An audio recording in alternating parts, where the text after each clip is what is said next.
Good morning. Good morning, and welcome to our Morning with Sacred Silence. My name is Sophia Saeed, and I am the Executive Director of the Interfaith Center and one of your co hosts today. This session, Mornings with Sacred Silence, is co sponsored by the Arkansas House of Prayer and the Interfaith Center. Arkansas House of Prayer is an interfaith haven set apart in nature, dedicated to contemplative prayer, meditation, and quiet, where all are welcome. And you see Reverend Stephanie Fox here, who is the Administrative Director at the Arkansas House of Prayer. Whereas the Interfaith Center is a nonprofit with a mission to reduce the fear and hatred among world religions. And we do that by providing education, promoting dialogue, and doing relationship building opportunities and events with people of different faiths. This session, Morning with Sacred Silence, is held on second Tuesdays of every month. We started back in January of 2021 with our spring session, and right now we're going into our summer session.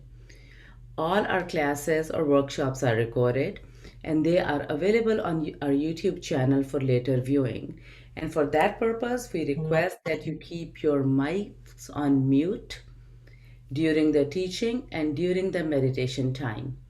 Once we get to the Q&A session, you will have an opportunity to speak to our teacher of the day. Also, if you don't wish to be seen, please feel free to turn off your camera at any time or during the meditation, so you don't have to be recording during the meditation. Having said that, we'll go to our theme of the day, which is silence and resentment, and our teacher of the day, Reverend Susan Sims Smith. Susan, as probably most of you know, is a psychotherapist and Episcopal priest and the founder of both these nonprofits who are co sponsoring this session. So, Susan, I pass on the mic to you. Actually, let me tell you how the session will go today. So, Susan is going to teach us, and then she is going to lead us into meditation. Then we will sit together in a period of silence. Then Susan will bring us out of the silence and lead a question and answer session. And right after question and answer session, probably in an hour's time, Susan is going to close with a prayer. Probably 5 minutes before Susan close, in your chat box, you will see a link to a feedback survey. We're not going to announce it, but you will see it in the chat box.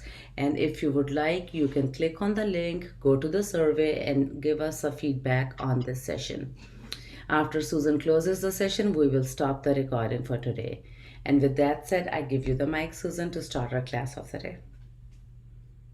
I'm so excited to talk to you all today about silence and resentment. Who would think that that would be that much fun to wake up to early in the morning and dig through messy stuff? But I'm really excited about it. And Sophia, I neglected to tell you, I'm altering the structure of the program today just a little bit. So I'm going to tell you what we're going to do.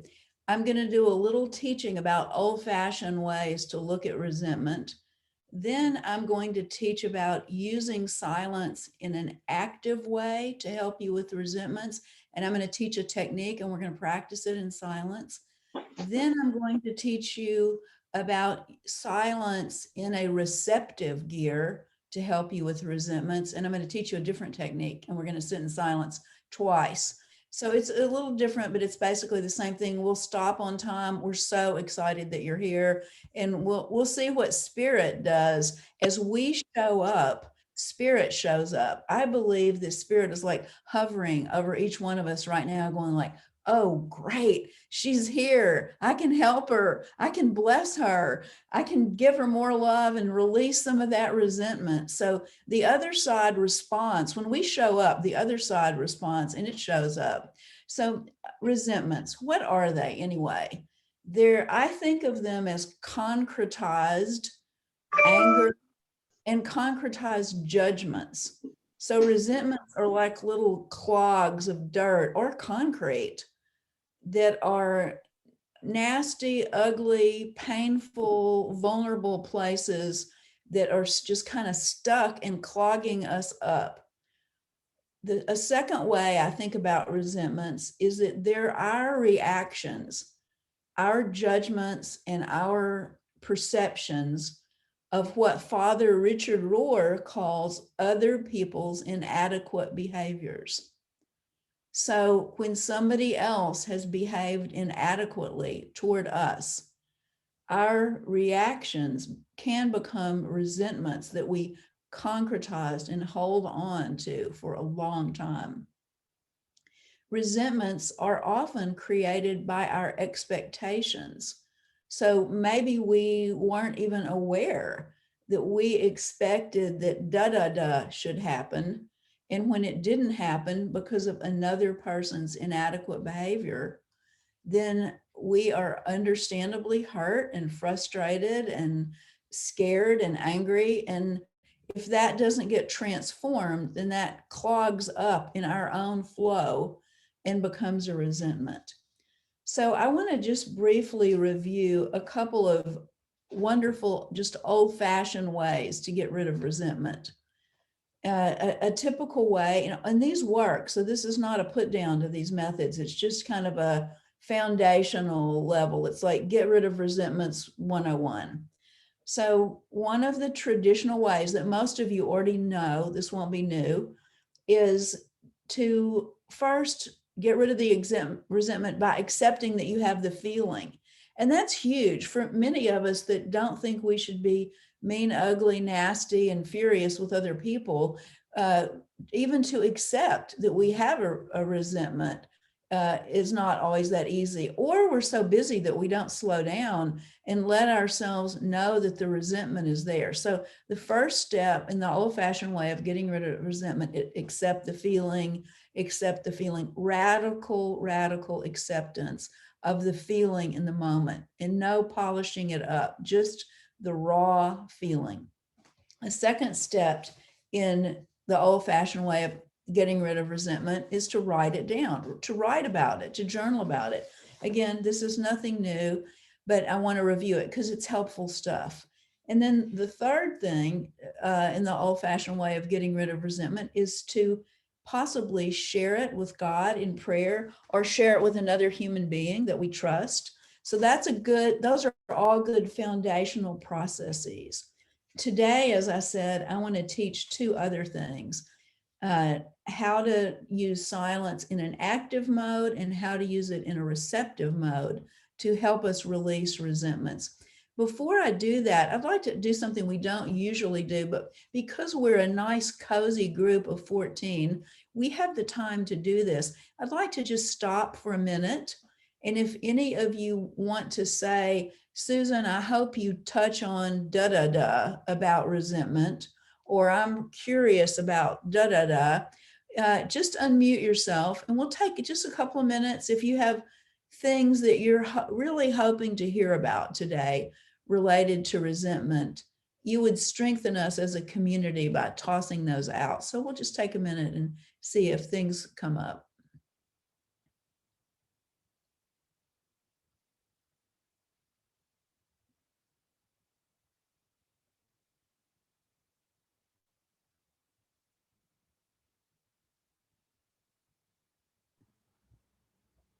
Susan, I think for me, it's a lot about expectations. And when the expectations, I might not even be aware of what I'm expecting from somebody else, but when they don't step up to the mark to fulfill my expectation, then resentment is easy to. Yeah. It's so helpful to hear you voice that.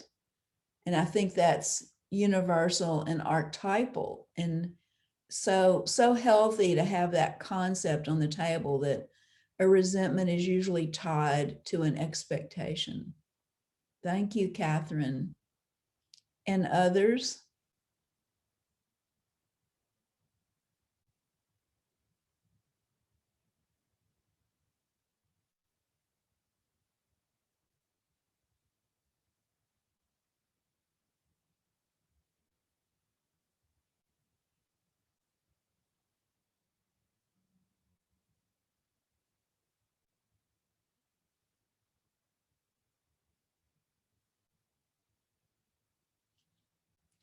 Okay, I'll move forward. We're going to talk a little bit now about a process called recapitulation.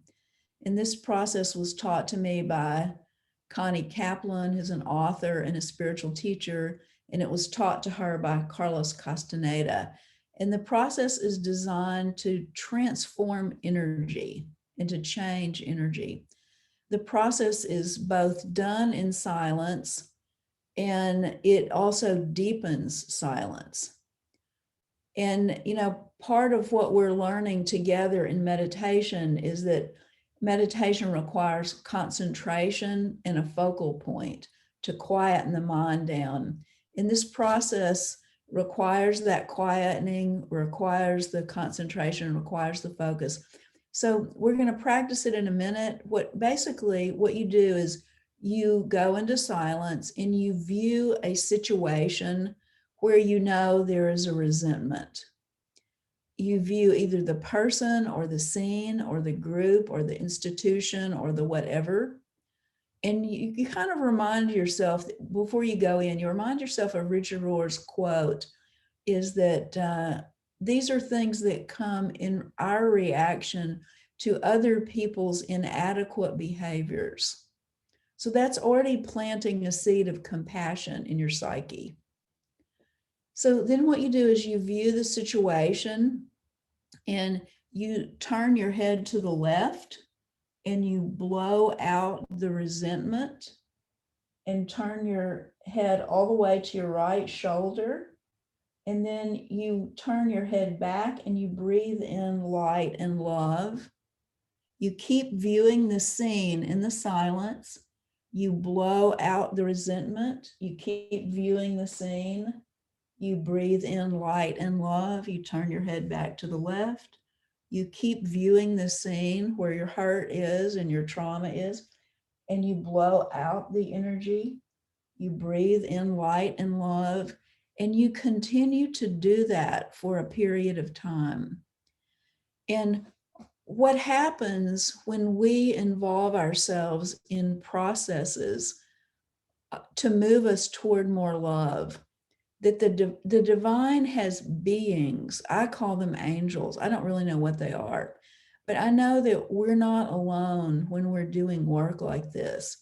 And the divine thickens the presence, the physical and spiritual presence of the worker bees on the other side that are assigned to help bring us to more love.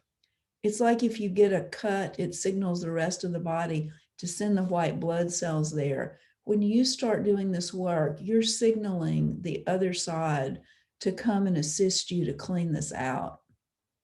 So you're not alone, you are not doing this alone, and you will be getting help by doing this.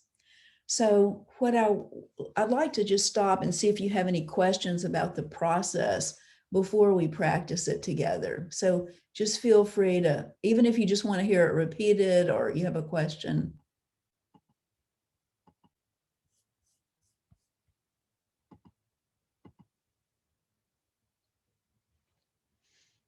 Could you just once say we start with the right, with the left, and Yes. okay.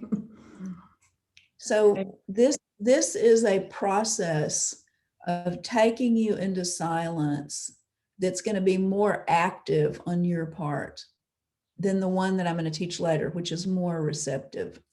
This one is more deliberate on your part. It's like you walking in, choosing a scene where there's resentment and visualizing it. And then you actively moving into the silence so that God can work with you.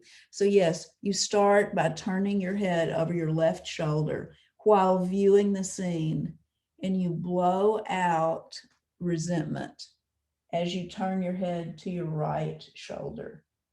And then you breathe in God's light and love, and you continue to blow out the resentment. And then you turn your head from your right shoulder to your left, and you continue to do that. You continue to do that. And you realize that what has happened with the other person or the other group are their inadequate behaviors. And gradually, the scene starts to be viewed by you slightly differently, and the energy of the resentment that is clogged up in there in the silence begins to gradually release.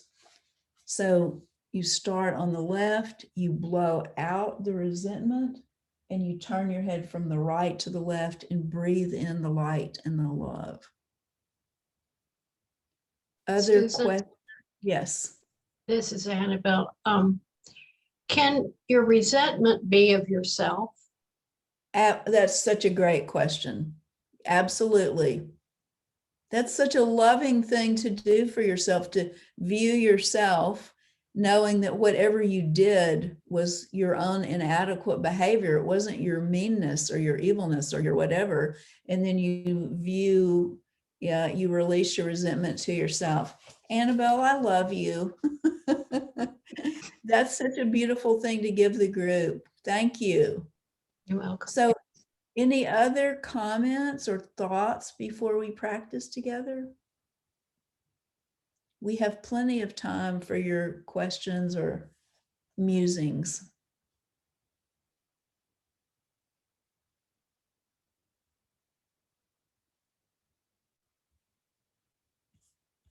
Okay, so let's begin, and we'll do this for about 5 minutes, and then we'll take a little bit of time to talk about it.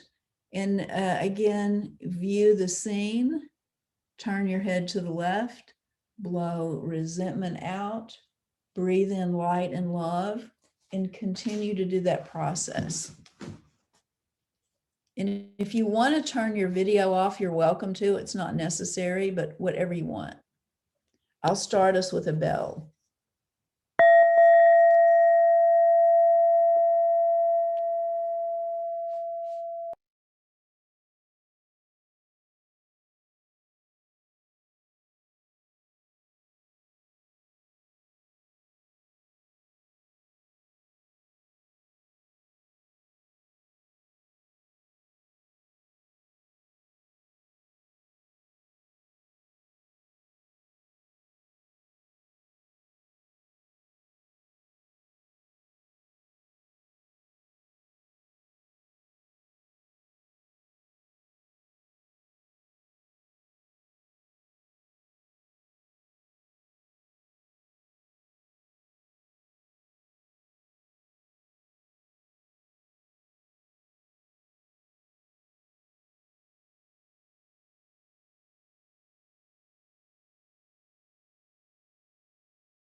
So as you gradually return your attention back to your feet on the floor, to your arms in the chair, to my voice, to the temperature in the room, to the smells in the room,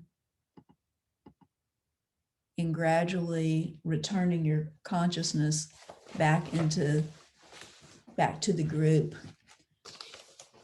So let's take a few minutes and just anything that you noticed. I know that we don't usually talk a lot about these interior experiences. And we don't talk a lot in this group because we mostly sit in silence. And I think that if you have an experience to share, it strengthens the group. So if you have something that you would like to say, this would be a great time to do it. Found that the strength of my breath changed depending on how I was feeling. If I was, whatever the situation, if I had a stronger feeling, I would really blow that out and breathe in more deeply. And after I'd worked through a couple of resentments that came to mind, I moved on to what is pervasive sometimes with me, and that's fear. I know this isn't about fear, but that's where I went. And so that was very helpful for me as I applied the same process to a different set of emotions or feelings. So thank you. I love anything that incorporates movement. So thank you. What's wonderful about what you're teaching us is that later this morning, I'm going to talk about that there's a curriculum embedded in silence. And when you get quiet enough, that curriculum kicks into gear and teaches you what you need. And that's what happened with you. You instinctively tapped into the curriculum that you could use more breath to release more dark stuff. And then when you finished up the work that you needed in your curriculum in this moment, the silence taught you its next curriculum, which is take this technique to fear. So Patty, you're going to be my teaching example when I talk about the curriculum of silence. So thank you so much. So I'm so glad it was helpful. So let's keep going. What else did anybody notice? Susan, I found kind of like Patty that there were many synonyms for resentment. I don't know if that's that curriculum you're talking about, but I found my mind going to similar jealousy, blah, blah, you know. Good. Yeah, that is that curriculum, that what's stored in us comes up that needs to come up in the curriculum of the silence. Yeah, good. And that, see, you saying that frees other people into the other words that came up for them. We're freeing each other. Thank you, Dana. What else? Anything else that you noticed? It was hard to hold on to the scenes. I had two of them. Mm-hmm. Like I kept having to actually physically remember them. And these are scenes that I've been mulling over and steaming over for, 2 weeks now. And I had to kind of actively remember them over time. Sarah Catherine, what do you think that was about? Say a little bit more about what do you think was difficult about remembering them, if you were going to guess? Well, I just think they're really small pieces of the larger relationship. And when I think that maybe breathing in the light and love was giving the proportionality of those scenes to the greater relationship that I treasure. And these are people I really love. And so maybe that was it. My kids were screaming into the side. It was just a terrible situation for trying to do this process. But one thing my daughter said is, how could you be mean to a 4-year-old? She screamed that to my older son. And then it was such a comical experience. And I kind of felt that in this moment, like, just how almost funny it was that I carried these resentments. Like, how could you be so mean to me? But, anyway, I do think that was kind of supposed to be part of my little experience. Mhm. So I'm hearing two things. One, that you were moving quickly into a perspective and a vibrational frequency in the silence that made those two resentments be able to move away fairly quickly. And you almost had to work to hold on to them. So I expect what's happening is that as we're working together, we are constellating a vibrational frequency among the 16 of us right now that is moving the healing energy through all of us. So it's like we're sitting in a blessed sacred mineral bath together out in nature that we are creating by our silence together. And that intention helps us let go of things more quickly. And then to have the synchronicity of the little one say, how could you be mean to a 4-year-old? And then to get tickled at ourselves with it. So you all are doing some really powerful teachings for our collective. And I thank you. And thank you, Sarah Catherine. Thank you, Susan. So another person, what comes to mind?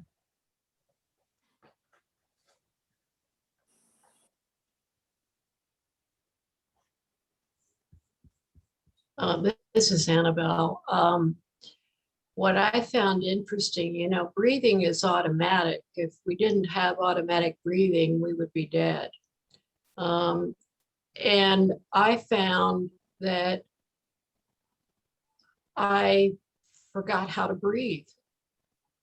I would turn to the left and okay, I had to literally push myself to breathe out, to push out, let go. And then when I would turn to the right, I would forget how to breathe in. And I don't know what that all means. But it was like I had to train myself again to breathe out at a certain point and to breathe in at a certain point, so that I could be intentional in my letting go of whatever jealousy, judgment, self-judgment, or intentional in breathing in compassion, love. So it became really interesting to watch myself go, now what do I do now? Oh, I'm supposed to breathe in, or I'm supposed to breathe out. I don't know.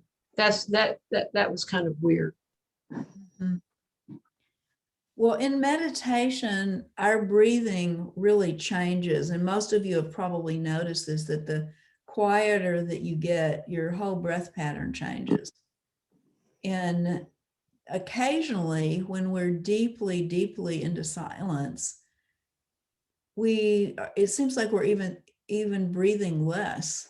We probably are not. That might just be our take on it. But the experience of it is that everything quietens down. The thinking, the breathing, the not being physically hungry, all kinds of bodily things seem to change. So it's interesting. So Annabelle's sharing reminds us again that this first technique is a deliberate, intentional technique that you are using to ask the divine to assist you in removing the resentment. So now we're going to move on to the second process. And I just want to remind you of what I've already said, that silence has a curriculum. So in this first technique, we are setting the agenda. We are setting the curriculum. We are going into that silence, which is fine. There's nothing wrong with it. We're going into the first silence saying, I think I need to let go of a resentment. And therefore, I'm going to use a technique to get rid of the resentment. So that is us setting the curriculum, which is great. In the second process, we might move into it kind of gently thinking, yeah, I've got some resentments I need to work with.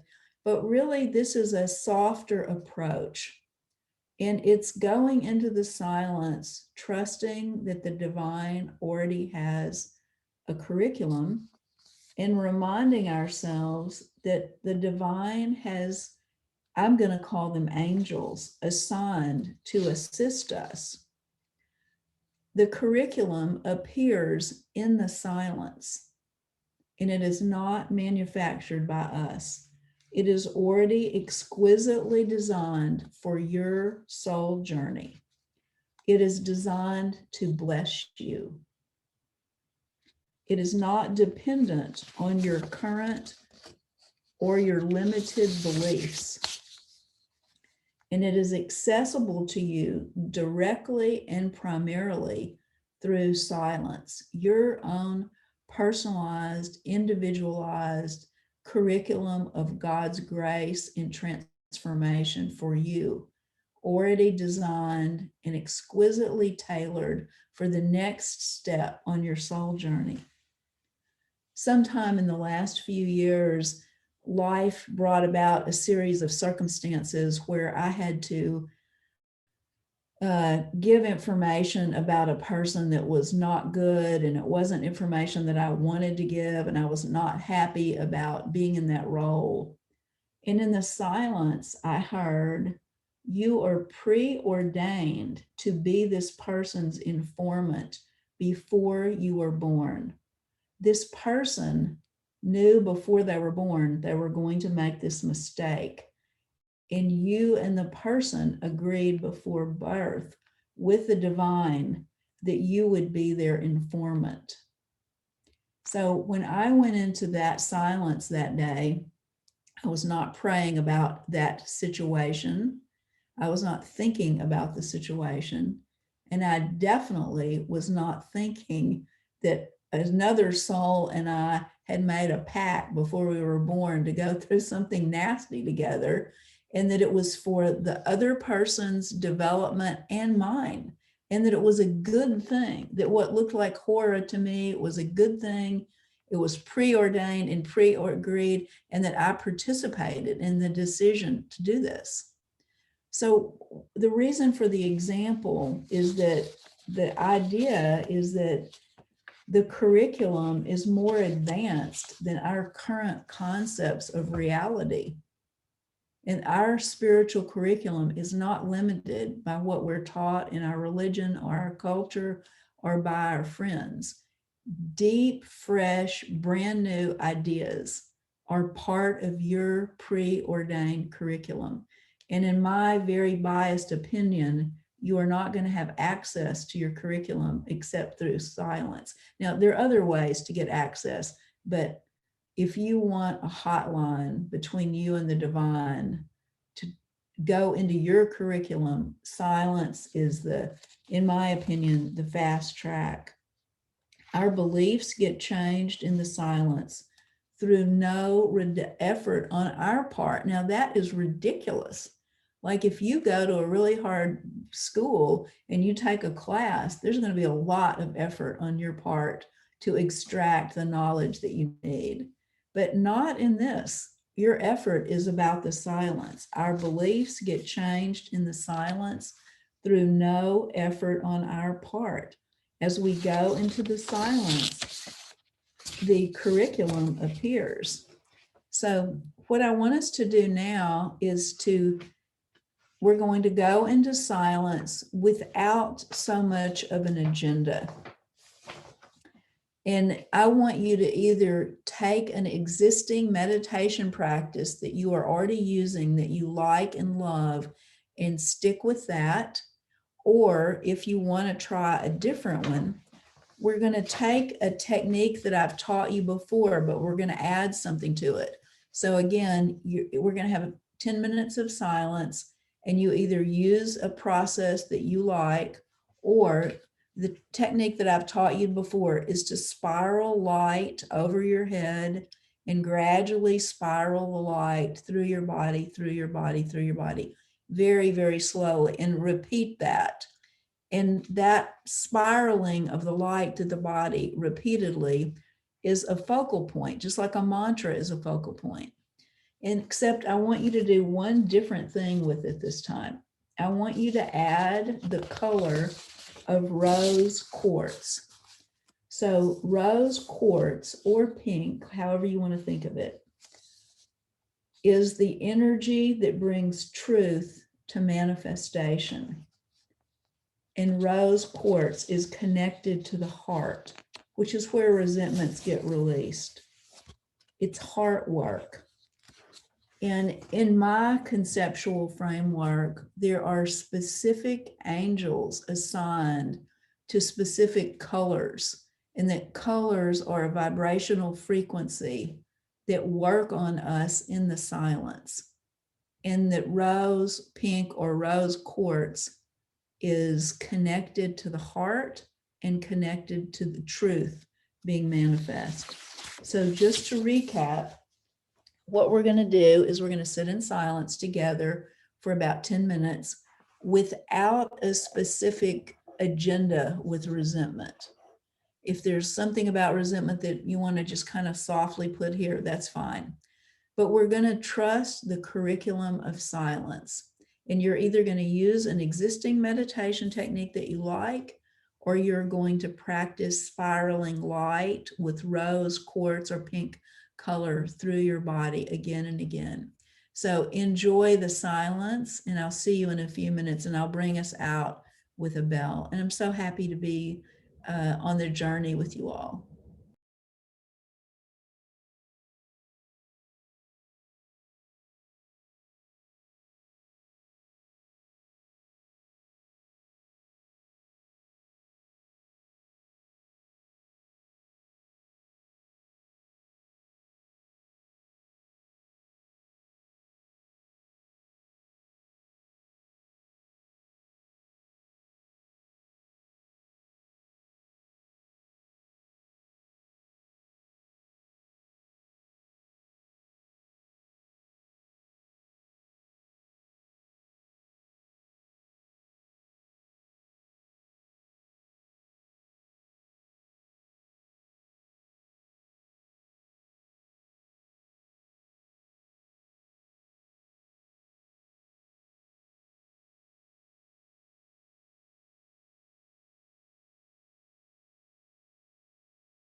And now gradually returning your attention to the room where you are, the temperature of the room, the fabric of your clothes on your body, your shoes on the floor, any sounds that are around. Just take a moment to return your consciousness to our shared experience.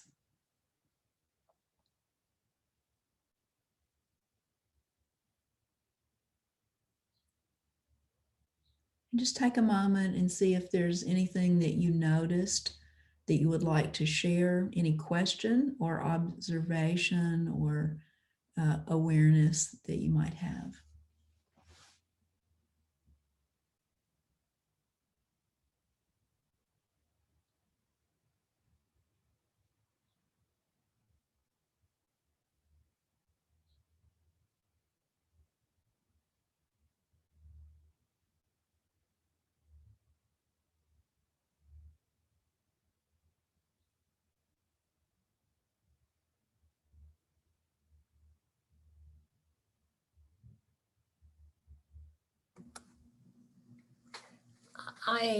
This is Connie. As I was working through I chose the light because I'm new to this and I didn't really have a practice that I already use. But I was sort of, arguing with myself about what image of resentment, or is it stress, or is it fear? And then finally, I kind of focused on the light coming down and encircling me. And I decided to focus on motivation and drawing strength from somewhere other than myself for self-improvement. I've been trying to work on that lately. And it kind of turned into a funnel. The light did. It was around me, but then it went up into a funnel. And I thought, well, that's kind of perfect because something is coming into this upside down funnel and giving me strength outside myself to continue my healthy eating and exercising is what I'm trying to do. So I enjoyed it. Yeah. Thank you. What I'm so grateful about what happened is that, we could have said to you, God is assisting you, Connie, and God is working to help you and God is on your side. So that's one thing to say, but to have the experience of the funnel bringing something to you, that is not me saying to you, God is helping you. That is you experiencing help from the other side. And you did not go into the meditation with a prefab idea. I guess what my curriculum at the moment must be is I need to know more that I'm not alone in this and that God is actively working to help me. That was your curriculum need. You needed that experience. And you did not go into the silence giving yourself that homework assignment. But that is what the divine brought to you, which is so awesome and so cool, especially you're a beginner at meditation. Sometimes we can't even get our mind quiet enough to step into the curriculum. So thank you for allowing that. And thank you for sharing it with us.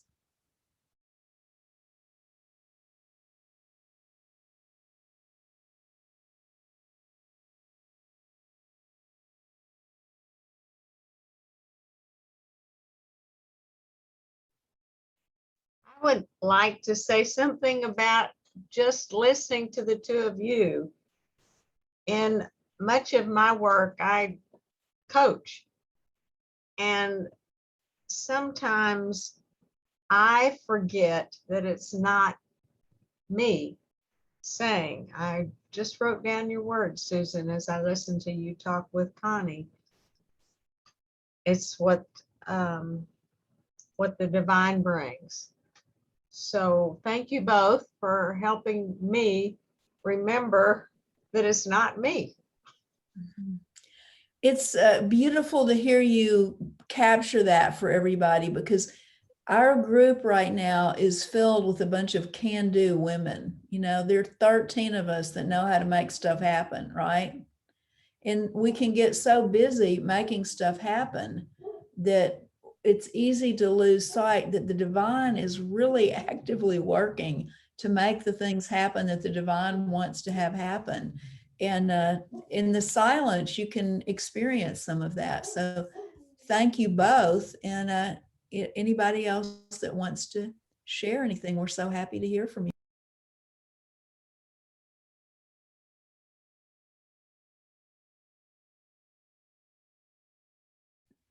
I'd just like to say thank you. This has been wonderful. And the divine has let me know there are a lot of things that I'm not thinking about that it might be not such a bad idea to think about. So thank you.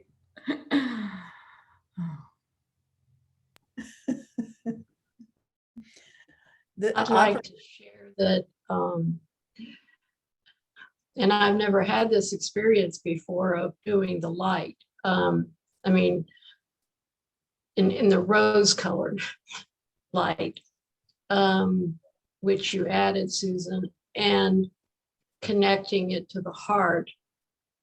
I felt like I was being cocooned in light, and it was like I was totally safe and protected and loved and just surrounded. It was like I was being wrapped.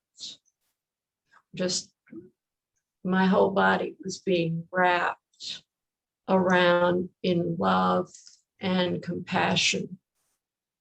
And that kind of love is divine love.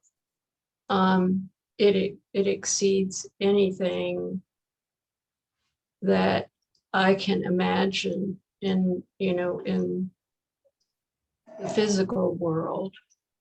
But it was truly a new experience for me.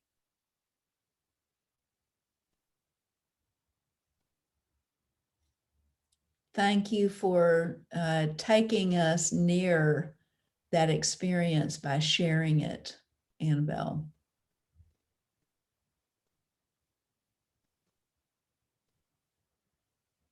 And then again, trusting that the curriculum that's in the silence gave you the exact experience that you needed this morning for your journey.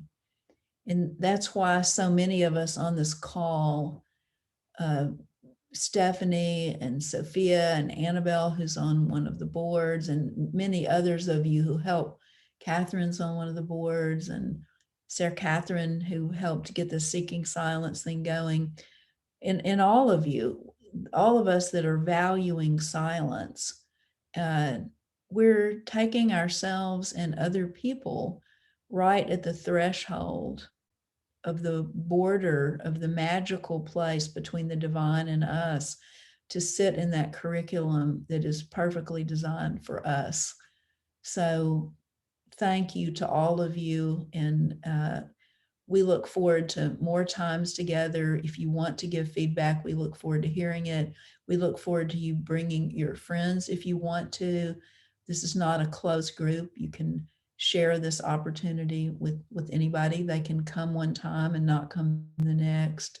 So again, we're grateful for what God has constellated by us being together for this hour.